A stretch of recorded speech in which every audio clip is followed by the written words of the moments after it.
Even Sequest was Sequest DSV. You know, it was like TNG, Deep Submergence Vehicle. And season 1 was amazing. Season 2 was okay, and season 3, it's better on a rewatch, but it wasn't great. But again, Roy Scheider was Captain Picard. Yeah. You know, Westphalen was Crusher, and you know, you had all these new characters. One thing I will say, the final thing I will say about Sequest DSV, because I watched it for so many years, and I've watched it, rewatched it, and it's one of those shows I'll stick in the DVD every now and again, especially when I might be going scuba diving or something. It just puts you in that mindset. Yeah. It's great. And you also had Bob Ballard from the Woods Hole Oceanographic Institute turn up for his little spiel during the end credits. But you had Darwin the dolphin, and Darwin was I didn't realize he was an animatronic puppet. Was it? Yeah, it was an animatronic puppet. It's an amazing, like, you go back and you're looking at the servos closing the eye and the way he blinks and stuff like that, and you're going, it is. Now that you know it, it is. So there was a lot of the close-ups was an animatronic puppet, and fantastic. Never knew that. Yeah. It was just like Star Trek 4. Yeah. Star Trek 4 was refused the Oscar for special effects because the Academy thought the whales were real. I remember hearing that. Special effects are too good. The special effects were so good for Star Trek 4. Yeah. They were refused the Oscar. So there you go. The Academy Award for special effects does not go to Star Trek 4 because your whales look too real. There you go. So getting back to the Next Generation, what do you guys think about the seeming lack of merchandise for Discovery? For the 30th anniversary. I mean, the 10th anniversary, I was able to buy watches and bits and bobs. 25th anniversary, T-shirts. 30th anniversary. I don't know. Maybe it's it all seems very quiet. Yeah, I think it's just too far along. They don't think it's going to sell. And also I'd say part of it now is that, and also part of it is the fact that they're actively now going to start pushing a new show. And I've seen some posts up there recently on the Cuchulain page of some of the merchandise now that's coming out for Discovery. Right. So it hasn't even aired yet, but they've already got the merchandise. Well, the merchandise is always going to be pushed early. It's part of a prelude. But I think they might be focusing on that. Right. And for that reason, we may be not seeing as much of the Next Generation stuff. Next Generation or any of the other stuff like that. Or maybe possibly. Maybe they just think it's fatigue. Maybe they think there's just too much stuff out there, or it's done. But you also got to remember that in the last couple of anniversaries for the shows, it was owned by Paramount. Yeah. Now it's the television rights are owned by CBS, and the film rights are owned by Paramount. So CBS that split has really made a mess of. That split has really. made a mess of I don't think the CBS executives have the same passion for the show or the interest in promoting the show outside of making money on VOD. Yeah. For the show, that Paramount were more interested in getting everybody involved. Yeah. And CBS don't seem to be interested in the fans. Yeah. See, with I could be wrong. With I the could be arrival wrong. of Could be seeing that wrong. Kelvinverse movies, there seemed to be, like 2009, a lot of merchandise. Yeah. Into Darkness, zilch. Yeah. Beyond, zilch. And now you've got the Next Generation 30th anniversary coming around, and there's a lot of fan stuff out there. There was a lot of great fan stuff out there. Yeah. But the combination of, well, of course, we're talking about, again, we're going to talk about pirating, fans creating. Well, I suppose the new CBS rules. The CBS rules coming out of Axonar and fan shows. I mean, that's a podcast all on its own. Yeah. But Axonar, which was an amazing piece of entertainment. But if you look into the behind the scenes, it wasn't done correctly, and it's hurt the fans in a roundabout way. And that could have a knock-on effect of how they put stuff out there, official merchandise, and getting official merchandise, or even companies coming up with ideas, but then having to apply for an official merchandising trademark to sell it. I don't know the ins and outs of that, because I thought, like, it's all about making money. Pocketbooks would have done a TNG 30, a bit of a push on new TNG stories. You know? there hasn't been anything. Or even a surge or reprinting of here's the first 10 or something like something to get like in the that box set. in an omnibus or something. Yeah, or here's the best of Yeah. next gen Yeah. pocketbook stories all in one volume. Yeah, I mean, I think maybe part of it is just that, as you say, time has moved on to such an extent that unless you're a fan of it, studios are looking at this going, there's so much out there now that just less focus on some of these older shows. Yeah. You know, but for the likes of ourselves or any Trek fans or sci-fi fans, I mean, they will be aware of the 30th anniversary and maybe go out looking for stuff, but they're not going to find the same extent because there's just too much there's other not stuff much out there now, you know. Yeah, that's which is unfortunate because now I'm living in a different space down here. I have so much that I could have put on display, but it's in a different house. Yeah. You know, there was so much merchandise that came out, and I know I have my favorite bits. I have like this picture we said earlier on. It came with the AMT Ertl Enterprise D. It was a saucer separation model. Yeah. I painted it silver. Put a lot of details on it, and when I was a teenager, and then I took it back and I didn't repaint it. I added to the paint to the details on that Enterprise D, and I've done other models since, but that was the Enterprise D that came out. I remember the first, besides World War II plane, which pretty much everyone did when they were kids, that I did was the Klingon Vorchat attack cruiser. That's right. It came out. It was molded green. I had no clue. I really didn't have a clue about making models at the time. I hadn't a bog's notion. And it was model green. I remember sitting down at my grandmother's place. I must have been 9, maybe 10. And I was sitting there with poster paints trying to paint plastic. I hadn't a clue. I'm wondering why it wouldn't stick. Why it wouldn't take. And of course, this thing. I don't think I have it anymore. But it hung out of the ceiling. It sat on a shelf. Of course, when it hangs out of the ceiling, every now and again, it would fall to the floor and it would break. And I remember that the warp nacelles on so many ships when they were going up, because you'd play with it, but they would break off. So, and glue would only do so much. That polystyrene cement, would only do so much. And I think at one stage I was using it as a glue to undo glue so that I could re-glue. Because polystyrene cement melts the polystyrene to fuse it together. And I remember I would heat a knife on the hob, the kitchen hob. Heat the knife red hot, and then quarterize one half and quarterize the other half, and then before the plastic cooled, just jam it together and hope it would stay. And I think the engines of the Vorcha attack cruiser, I had it for so long, they just got shorter and shorter. Well, they didn't get shorter the length of them, but they got closer and closer to the main hull of the cruiser, because I just kept melting them back together every time they broke off. Not knowing as much as I know about model making these days. But that's the thing. And an awful lot of the stuff that you have there, you have from when TNG was current. Exactly.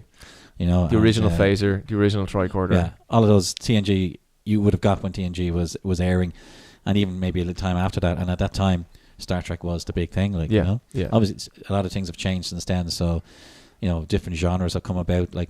Playmates must have made it was huge killing out of the it. tricorder and the phasers and all of that. And every year they released a new version of something. But they haven't for a while now. There has been talk of Playmates Diamond Select Reliant. But again, that's Star Trek 2. That's a 1980. Yeah.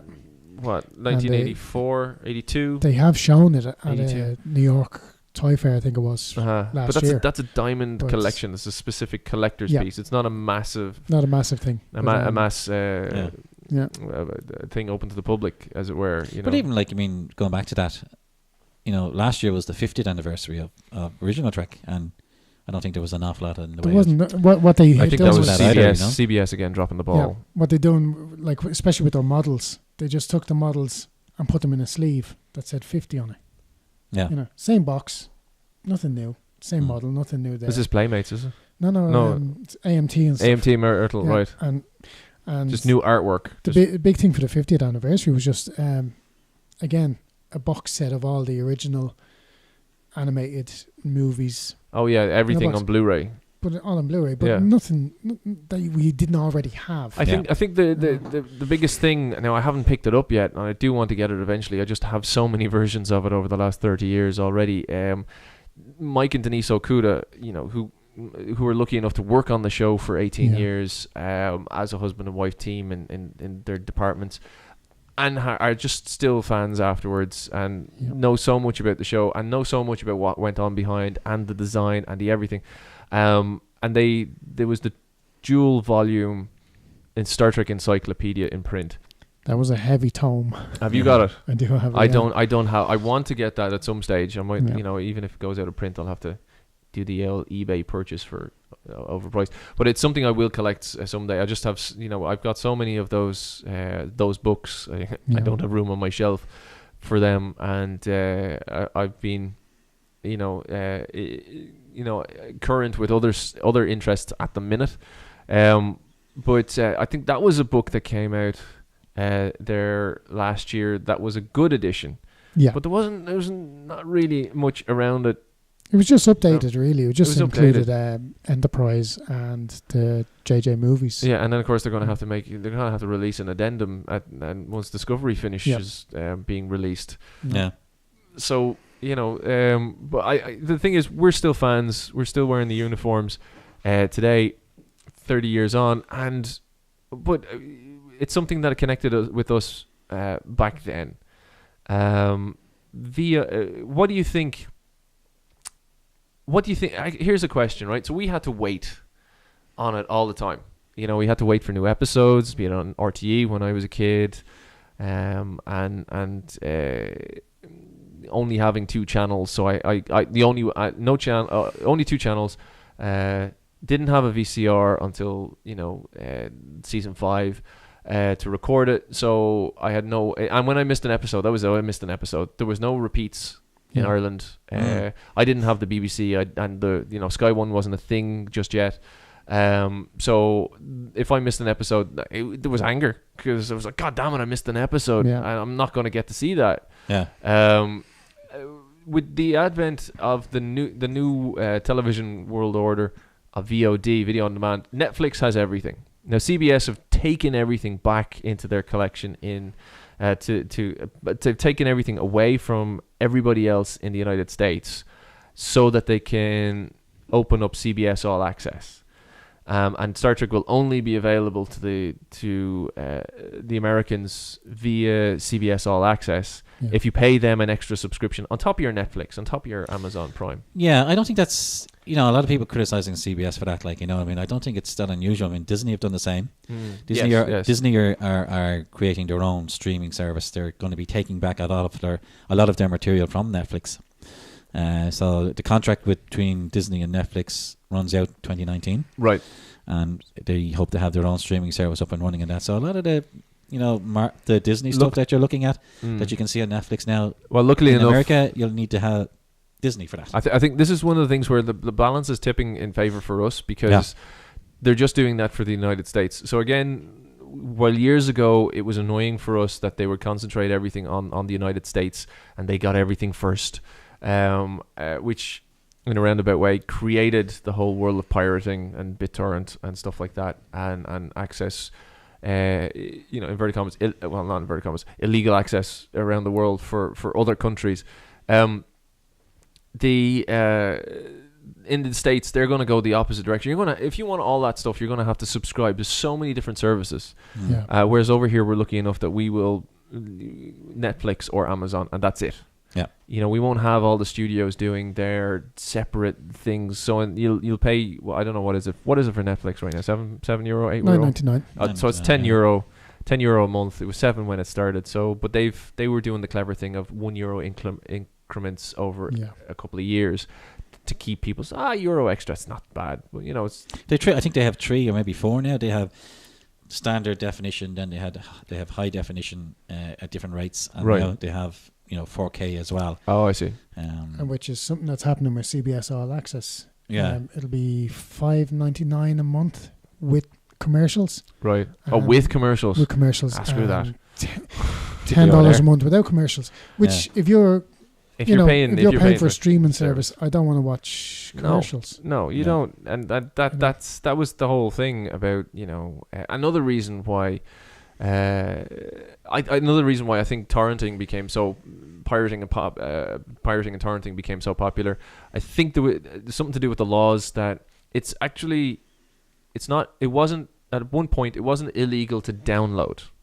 It's illegal to upload. It's completely illegal to upload and share. Sure. It's not illegal to download. So if you've taken it from the internet because someone else provided it, you're not in the wrong, or you used to be in the wrong. But if you upload, if you've recorded it off the television and you've sent it to the world, then you're in trouble, right? But the other thing was, it was more illegal to download commercials than it was television episodes, right? It's and just like films, it's completely, you can't download or upload films. But if you download television, it's just like it's gone out and broadcast. You've broadcast the show and the show is out there. And the old laws where you could record your TV, you could record on VHS. That's why VHS and VCRs were able to sell their products, because the way it used to be was you record your episode and you could keep it for up to 2 weeks and then you must destroy it and record over it. So, I mean, all the executives, must have been running under the idea that everyone had only one VHS tape. Yeah. Not a library. I remember when I tossed out all mine, I think I had about 500 tapes that I stuck in a bin. Yeah. But those laws still kind of drag on, and it's all, what was it? An example in the Republic of Ireland, From Dusk Till Dawn, with George Clooney, the Tarantino movie. That was banned in Ireland, the Republic of Ireland, on video. Was it? It was banned on video. So was The Exorcist, right? But when that legislation was drawn in, when that was put on the banned list for video, it was banned on video, VHS. It was not banned on DVD. They'd never, because it didn't exist. It wasn't written into this. Yeah. So when DVD came along, the record, or the Virgin Megastores when it was here, or HMV and all the video stores, they were able to buy From Dusk Till Dawn on DVD because it wasn't illegal on DVD.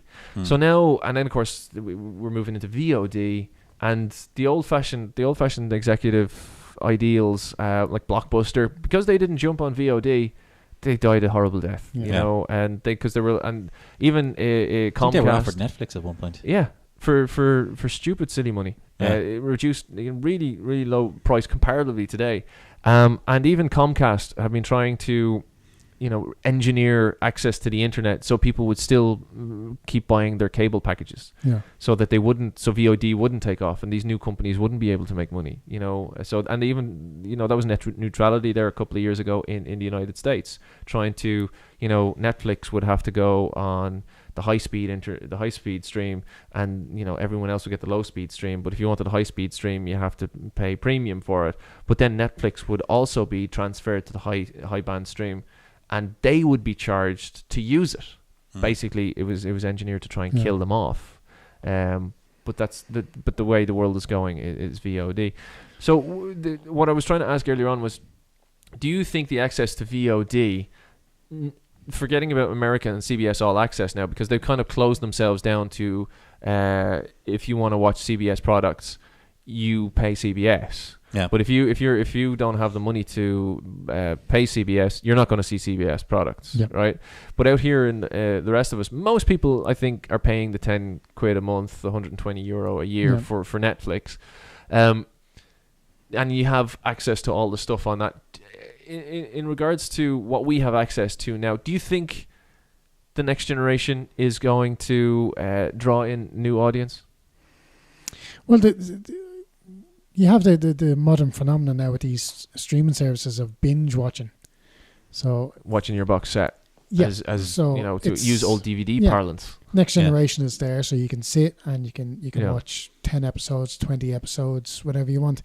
The only problem I think with it is, like, the way you used to have to wait for episodes to be sent over to you, so you anticipated that you watched it, watched 2 or 3 times intently. That week. Yeah. But now, it's streaming, it's always going to be there, and you can watch like I say, 10 episodes.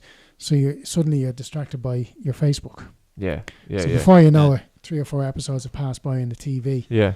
So you're not watching as intently. You're not going to see it as... You're not absorbing. You're not seeing, like we talked about earlier with the little gaffes and goofs and the painting in Dr. Crusher's office. You're not going to notice these things because... Yeah.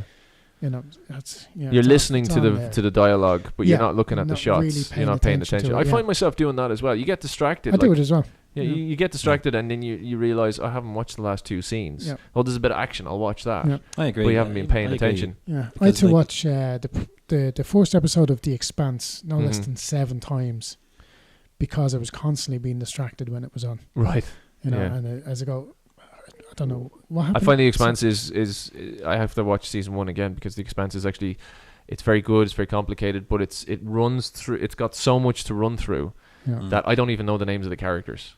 You know, it's a very different way of modern storytelling on the binge watch, but you don't, they've gone away from the tropes of writing pilot series and you know, naming a character every time they walk in the door, so you're not the naming of the characters is not reinforced. It's like mentioned once or twice, and then you're just going, oh, it's that guy. See, I think that's how binge watching kind of for the worst affects things because the concentration is not there anymore. Yeah. You know? Well, it's interesting because I saw an article pop up on Facebook when I was trying to watch something else, and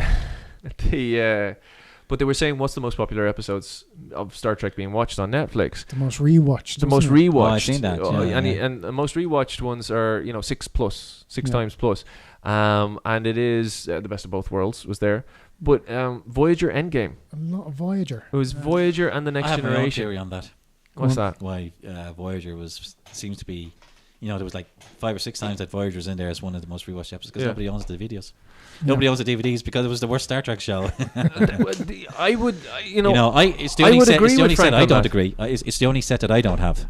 I have Enterprise and I have DS9 and I have TNG and I have the original series. I don't own Voyager. The 2 I don't own as well is Voyager and the animated series. Yeah, those are the 2 I don't own. Yeah, I mean, and the thing about it is they have good episodes. Yeah, or Voyager would say they have good episodes. Yes, but by far it's the weakest of all the Trek shows. Well, I would agree. I know there's a lot of people like our good Dr. Pete.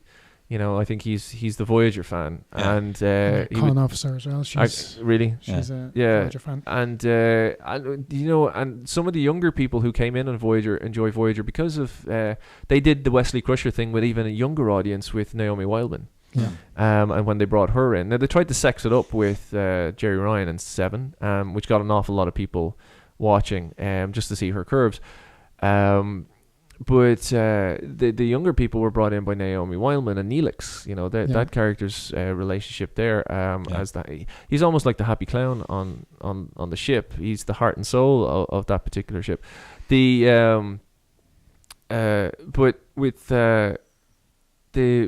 Voyager, I think I bought season 1. I still have season 1 on VHS in the attic in a box, but after that I didn't. And I think I'd go with the adage that is the right word, that Voyager had like 4 episodes a season.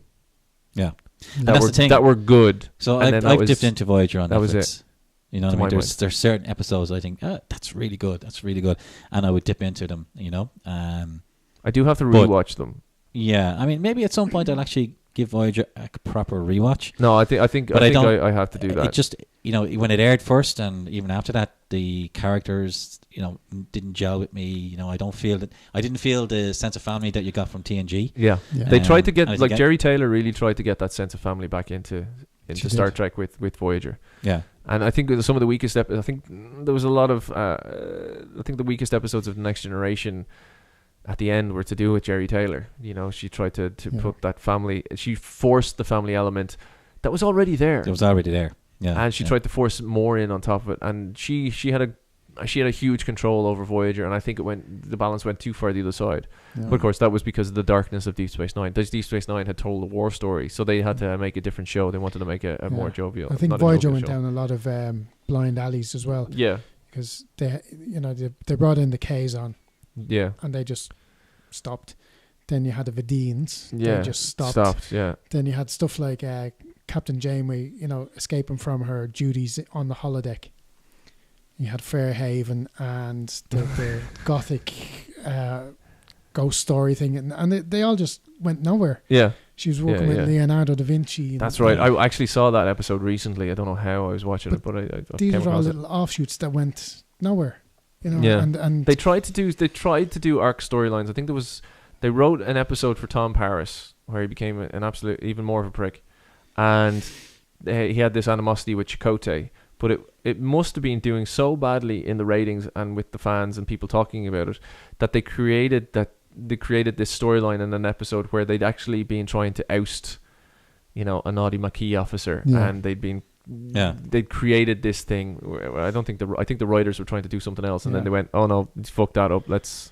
That was write that around. That was the first and most glaring failure of Voyager. Was you're supposed to have the Maquis and the Starfleet crew at each other's throats, and like within a week.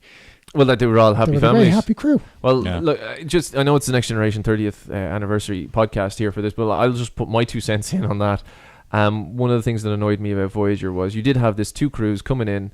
You had Starfleet and ex-Starfleet, mostly ex-Starfleet crews, and the idea was to have this conflict on the show that they had to resolve, and they would all have their differences, but they still had to work together. Yeah. But because of a certain element of chicken and egg, what comes first? Script obviously comes first, and then off the script they get commissioned, and off the commission they start building sets. And the design of Voyager, no other bridge in Star Trek had twin chairs at the same level before Voyager. That's true. Right. So the bridge layout was created with the idea of 2 captains sitting side by side. Yeah. Instead of having Captain Janeway front or in the center seat, and then Chakotay off to the side somewhere. And in the Next Generation, we had it was very much a discussion. You had the first officer and Deanna Troi, the counselor, either side of the captain to have the 2 voices on his shoulder. And that was created in that way, but that didn't take away from the fact that he was still the captain. He had the center seat. In Voyager, there was always everyone knew from the get-go that it was these two crews coming together, and Chakotay was one commander and Janeway was another, and then they were going to have to co-captain this crew. But Chakotay, took the first officer's position. But they sat, parallel on the bridge, and that design aesthetic really annoyed me. Yeah. And then, of course, because they had to, because they were just reusing sets, they redressed that bridge, and the Nova class Equinox had the same thing. Yeah. Because it's just money and cost and stuff like that. And we have a bridge for Voyager, we're going to use it. Yeah. But that's where it was inconsistent again, because you had the twin seats, and Janeway just kind of glibly accepts Chakotay in as a first officer, but then when she meets another actual Starfleet captain, although he's doing something kind of naughty, she treats him like he's the worst thing that's ever happened. Even though Chakotay had been part of the Maquis and been blowing people up and stuff, he'd essentially been a terrorist. Who she was sent out to hunt, and she meets a real Starfleet captain, and she treats him like it was just it was inconsistent. Like there are brilliant episodes, and there are stuff that people keep talking about that I think I've watched Basics once, Basics for 102 once, and I have to go back and rewatch because I really can't remember. But I do like Endgame. And then for nostalgia's sake, because we've just been talking about Voyager for a minute, let's bring it back to where we're coming from. For this particular podcast. So our cameos, we had Jonathan Frakes in season 1, was it? Where Q brings him on board. That's right. And but then he wipes his memory. So that was just, let's get a next gen body in here. They've been off the air. Let's get some nostalgia going to sell the episode. So that's fine. And Barkley. Then we got Reg. We got Dwight Schultz and Dwight. So Dwight, while he's a beloved character, was only ever in 13 episodes of Star Trek out of 700 episodes, 500 episodes, whatever it is. He was only in 13 episodes of Star Trek, and I saw a panel recently on YouTube. stating that even though he's only in 13 episodes of Star Trek, he has so much. He felt so much more appreciated on a show like Star Trek than he did on the A-Team. Yeah, he said he said the A-Team was just wild. He couldn't come to grips with it. It was not a happy show, even though I love it and it's great. And it's actually still rewatchable. Except the last episode. It's the last episode. And A-Team is terrible. We've had a lot of technical issues today, but we've been talking for nearly 2 hours about our favorite subject in the world, and that's why we're all together. So just to go back to what you were saying, though, what's that? What you were saying about Voyager and stuff that works and stuff that doesn't. Yeah. I think that's one of the reasons why 30 years later we're still talking about TNG rather than any of the other shows. Because all of the stuff. Well, I can talk about Deep Space Nine. Yeah. Also, could I? Like I said earlier, I think we should do Deep Space Nine cast. The best written show and probably the better of the two. But just where TNG brings it out on top is the characters and the sense of family and all that.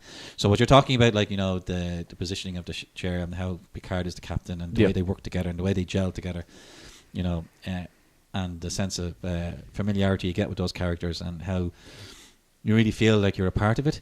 You didn't get that sense from Voyager, and the part of it has to do with the way they had this conflict, or they were supposed to have this conflict, and then kind of resolved it without even seeing it being resolved. Yeah. So it didn't gel with you. It didn't. You look at Voyager and you go, yeah. You know what I mean? It's just not working. Whereas TNG, it worked, and so 30 years later, we're still talking about it, and it's I still watch it. I mean, you'll go back to that. I got a deal on my particular box set, and I love it. Yeah. I mean, I love it on Blu-ray. I'm a stickler for quality and details, and even though it's only 4:3, I'll stick it up on the big screen on my big screen and watch it. But that's what's kind of surprising about that Netflix list, that there are more Voyager episodes that have been rewatched than Next Generation episodes. I think that's right. What Frank was saying. I would consider that the more rewatchable of the two series. What, Voyager? No, Next Generation. Yeah. Well, Next Generation is the rewatchable. I think the reason why that Netflix thing is exactly what Frank said, and it's nobody continued to buy Voyager, and they're now kind of rediscovering it on Netflix. That could be, and because we all have our DVDs or our Blu-rays and of the other series, and we've all rewatched them so much. I only rewatched TNG there last year, and DS9 before that. So so I've dipped into Voyager on Netflix. Yeah, but I haven't done a season by season run. Yeah. I've dropped into an episode where I remember that being a good episode. I think I'll watch that. Well, my favorite, my favorite episode was the two doctors on Voyager, and I think it was mostly that's one of the good ones. Yeah, but I think it's mostly because what was that? Message in a Bottle. Message in a Bottle. Prometheus. And I think that's mostly because you don't see the Voyager crew. Yeah, there you go. Yeah. It's Bob Picardo and what's the actor's name? Andy Dick. It was Bob Picard and Andy Dick, and it's hilarious. It's like Deep Space Nine, Message in a Bottle, or the Little Green Man. But we got a very cool new Federation starship as well. The Prometheus splits in three. Yeah, it was very nice. So to round it all off, right? Because we've been yapping on this podcast. I think it's going to be like a 4-part podcast. We've dipped into so many different. How can you not with TNG? Things, how can you not? Exactly. Oh, we could keep going. And we will, because this is the USS Cuchulain-Cast. That's the idea. Favorite episode? The Drumhead. The Drumhead. Without question. Give us a synopsis. That's there's an incident aboard the Enterprise D in the warp intermix chamber, and suspicion first falls on a visiting Klingon scientist, and then it falls on a member of the crew, a young ensign. Because it turns out he's lied about his grandparents. And he's 1/4 Romulan. There's an admiral from the Judge Advocate's office brought on board, and she starts an investigation, and it spirals down into a lot of paranoia. Right. Which eventually ends up with Captain Picard being put on the stand. It's a witch hunt. Yeah. What was that was Admiral Nora Sati. That's right. She's the one who actually gave Picard the ship in the first place. Yeah. And Captain Picard makes a brilliant speech where he uses a speech from Nora Sati's father. Yeah, against her. And she and loses she the plot. storms off in a rage. Yeah. It's a very good episode. I think that's touted as well on the internet from all the reviewers, because now there's another thing for YouTube and for us fans and stuff. There's so many podcasts like us in different veins, and people watch an episode and then they sit down and they discuss just that episode. So you can go up and find those guys up on YouTube. There's all sorts of reviews, loads of different channels, which is great for the internet's great for those type of access for stuff. But you can also get those great speeches from Picard and rewatch them. And there's it's a wonderful sentiment, and it's one of the things I'm hopeful for Discovery, that we do, though we have those kind of sentiments. I was even chatting to a colleague of mine that works on the show that I work on, and he's only a young chap. He's in his 20s, so he never watched Star Trek. It was never a thing. He grew up in a different part of Dublin. It was not it wasn't in his house. Now I know his dad, and his dad does watch it, but he never understood it. So I said, there's a lot of lessons in the next generation. The idealisms. Okay, you said Gene started it, and season 1 and 2 were a certain thing, and then Gene stepped back and it got better. But Gene still instilled these idealisms, the best of us in it, and there's still a lot of life lessons that are told in amazing stories. The writers created such great drama. For all the characters to go through, and there's something for everybody to relate to in all 179 episodes. There's something in there for you. There's the sense of altruism. These guys are the best. They do, whenever there's a problem, they want to resolve it. Deep Space Nine brought us down a different track. And we ended up with a war, and there was a very deeper story. But I think that was because the Next Generation told so many good stories, and it was such a bright show. They wanted to take a different stance, and we got an amazing storyline out of DS9. Frank, what was your favorite out of all 179? Oh, it's so hard to pick one, but I would go with Lower Decks. An amazing episode. I love the writing in that episode. I think. Great just view of the ship as well. Exactly. Just to see the crew of the ship, from a different point of view, from the point of view of junior officers, and talking about how they fear Riker, and or fear Worf, and they're trying to impress them, to get promoted or get to the station or department that they want to get to, further their career with. It was a different view on board. It was a view that I don't think any other show has done before. It was an episode that where, seeing something from a junior's point of view was just great to see. Yeah. And it was well written as well. And it was nice to have the. I can't remember all the characters' names. I mean, there was the Bajoran Sito Jaxa, who we lost, and was going to come back in an episode. But did she come back in an episode? No, I don't think so. No, she was in. Can't remember the episode where where they fly the Force Duty. Yeah, and she's back on.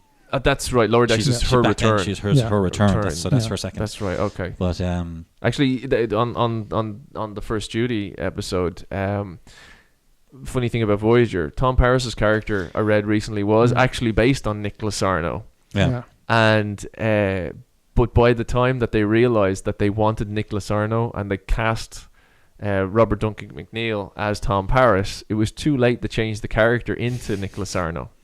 Right. But they'd actually, Tom Paris is the character basis is Nicholas Arno. Yeah. And it was a pity that they didn't cop onto that early enough for Voyager. That it would have been a really nice link between that episode and many stories could have been told about what Nick had got up to before he was arrested and sent to New Zealand. So, but yeah, Tom Paris was actually Nicholas Arno. Yeah. So that's that would be my pick, and it's great to see them, it's the likes of Riker and Marina discussing the junior officers and how they're going to select them, and that's the one for me. Yeah. What about you? Me? There's so many. I'm a big fan of the time travel episodes, which were mostly written or co-written by Brandon Braga. Yeah. And there's ones I like. for the aesthetics, the feel. I can't really pick one out because the show is my favorite show. But the ones that stick out for me are Timescape, which is the runabout episode, the one and only time we ever see them on a runabout, whatever lease they got from Deep Space Nine to use their set. The one and only time you see the rear of the runabout as well. Exactly. There's the like Next Generation built this set of the conference lounge and the crew area in the back of the runabout, and they never gave it to Deep Space Nine. They never used it on It was destroyed after the episode, which I found was very strange, because why didn't they ship that into Deep Space Nine? Give it to Deep Space Nine set. Maybe it was because it was on a different stage. Maybe Stage 9 wasn't. They couldn't keep Stage 9 open for Deep Space Nine. They could only use whatever stage they were on. We can only guess, but that's a wonderful episode, and I really enjoy that because it starts off with the family element. So we were talking about my favorite episode, and just in case the camera didn't catch it, time travel, anything mostly influenced or part co-written by Brannon Braga in the Next Generation would be my favorite, and I think one that sticks out for me is Timescape, and the runabout and seeing the back of the runabout. The episode starts and they're coming back from a conference, or they're coming back from a planet, and they've all been to different aspects of a conference, and it's Data, Troy, Geordi, and Picard, and they're just having dinner, having a chat. Well, what did you do? But you have these moments where Picard's doing he went to a talk, and this professor kept talking in one long sentence. It was a nice comical moment for the actors to do, and Patrick Stewart. It was season 7, wasn't it? Yeah. Season 6, season 7. I think it was season 6. Season 6. It was wonderful to see a runabout, but they got the Romulan thing, and it was a very interesting episode of running back and forwards through time in a small instance. All good things. Yeah. What a wonderful end to a series. Yeah. I watched it a couple of nights ago, and what a wonderful intercut story with and taking you from the past to present and having a look to the future for one of the most popular shows in television history. The props people having kept so many pieces from the past, showing the guys when they're older. I think. And I have to say, one of the best makeups that they did, I was thinking about it the other night, was they just put a small little bit of latex on Gates McFadden, and she did a wonderful portrayal of Beverly Picard, just 20 years older. Yeah. And it's so subtle makeup, and it works so much better than Jonathan Frakes' heavy, thick prosthetic head and his thick wig. Patrick Stewart, they just stuck a beard on him. He grew a beard. I think LeVar Burton, they just let his grey show through. And took his visor off. Took his visors off. I think the ocular implants that they used in All Good Things, they're the ones he ended up with in First Contact. I think so. Yeah. Yeah. Because we have these.